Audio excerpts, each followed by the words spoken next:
Okay, so today we're going to dive into something a little different. Okay. Yeah, we're looking at this book, Life 101 by Peter McWilliams. Okay. And it's kind of interesting. It's not about rocket science or brain surgery. Right. Yeah, it's more like um, the stuff they kind of forget to teach you in school. The basics. Yeah, like, you can learn all this complicated stuff like how to do your taxes or, you know, Hmm. balance a checkbook or whatever. Yeah. But, like, nobody really teaches you how to, like, forgive yourself when you screw up, right? Oh, absolutely. That's so important and so often overlooked. Yeah, so this book, it's really about those essential life skills, the kind of things that, help you navigate the day-to-day. Right. The emotional intelligence side of things. Exactly. And he starts off with this question that I think we've all asked ourselves at some point. Oh, yeah. What's the point of it all? The big question. Right? And McWilliams, he kind of breaks it down into these three interconnected things, Hmm. doing, learning, and enjoying. I like that. And I think that's a really helpful framework because it emphasizes that these things aren't separate. They all work together. Totally. So let's start with doing. I mean, Yeah. humans are doers by nature, right? Absolutely. We're constantly active, whether it's physically or mentally. We're always engaged in some kind of activity. He even tells this funny story about Moss Hart, the playwright. Oh, yeah. And he was having his estate landscaped. And he Mhm. tells the landscaper, I think that mountain over there needs to be moved just a little bit to the left. Oh, wow. And George S. Kaufman, who was there, he quips, yeah, that's what God would do if he had money. That's hilarious. Yeah, it really highlights how we as humans have this urge to shape and interact with the world around us. It's true, and it's not just about physical things either.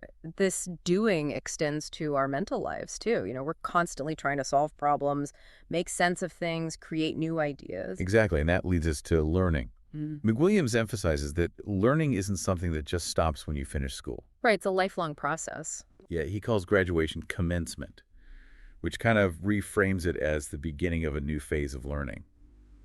I love that. Think about everything you've learned since you finished school. All the new skills, the insights, the experiences. It's amazing when you think about it. And it's not just about formal education either. It's about learning from our everyday interactions, our mistakes even. Absolutely. Every experience is an opportunity to learn and grow. Now, this is where it gets really interesting. McWilliams talks about enjoying and how it's actually a key part of learning. Okay, explain that one. So he's basically saying that we don't have to suffer through every lesson, that sometimes we can learn through joy and laughter. Okay, that's a nice thought. Right, he tells this story about these two brothers who are shoveling manure. Not the most enjoyable tasks. Right, one brother is just complaining the whole time, but the other brother is whistling and happy. How come? Well, when asked why he's so cheerful, he says, well, with all this manure, there's got to be a pony in here somewhere. Oh, I get it. It's about perspective. It's exactly. Even in tough situations, we can choose to focus on the positive, and that can actually make the learning process more enjoyable. That's a really powerful idea. And it reminds me of that quote from Confucius, everything has beauty, but not everyone sees it. Oh, yeah, that's a good one. Or Wordsworth, To me, the meanest flower that blows can give thoughts that do often lie too deep for tears. Right, even in the simplest things, there's so much to appreciate and learn from. Exactly. So Mm. McWilliams kind of sums this all up with this core idea.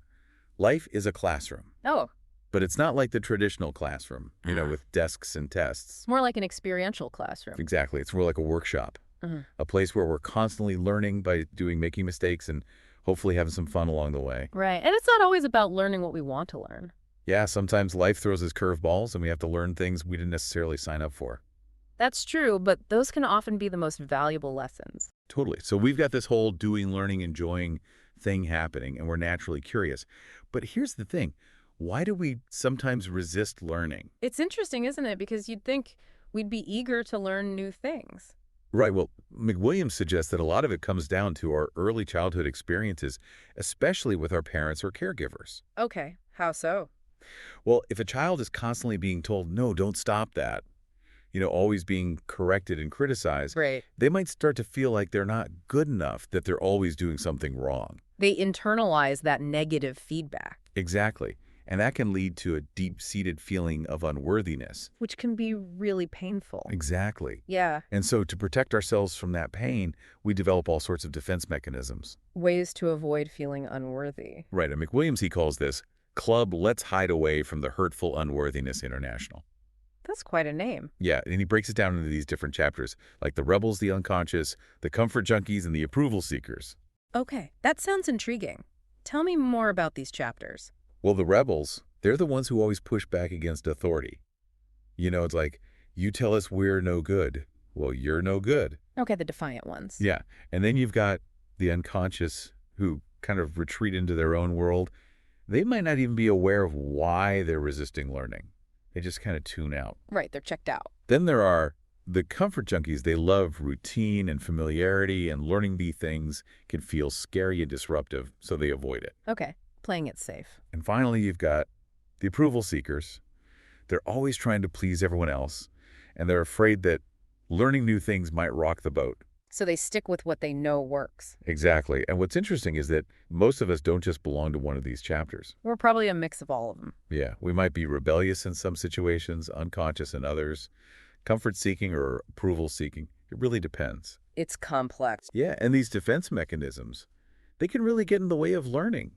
Yeah. The rebels might just reject new information because it came from someone they don't like. Right, and the unconscious might not even absorb the information in the first place. And the comfort junkies might find the whole process too stressful. And the approval seekers might be too worried about what other people will think to really explore new ideas. Exactly. So McWilliams, he introduces this really thought-provoking concept called master teachers in disguise. Okay, what are those? So these are all the things that we typically try to avoid in life. Yeah. Mistakes, guilt, resentment, fear, pain, all that stuff. Right, the not-so-fun stuff. Yeah. Yeah. But McWilliams, he suggests that these experiences, they can actually be our greatest teachers. Okay, that's a different way of looking at it. Right, because when we make a mistake, it shows us what doesn't work, and we can learn from that.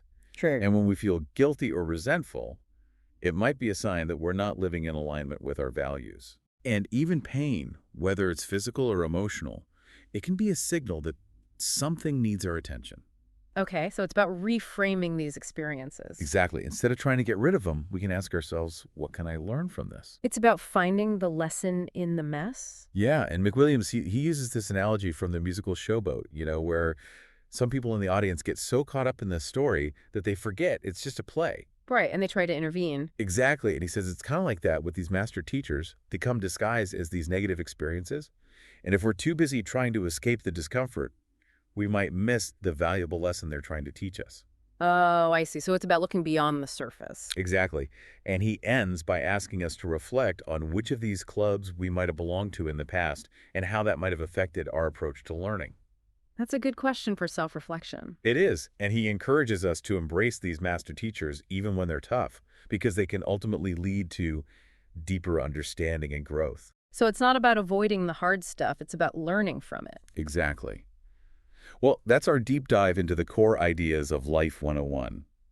Hopefully this has given you some food for thought and maybe even inspired you to look at your own experiences in a new light. Yeah, I'm definitely thinking about those master teachers in disguise now. Me too. And remember, Life 101 is full of tools and techniques for eager learners.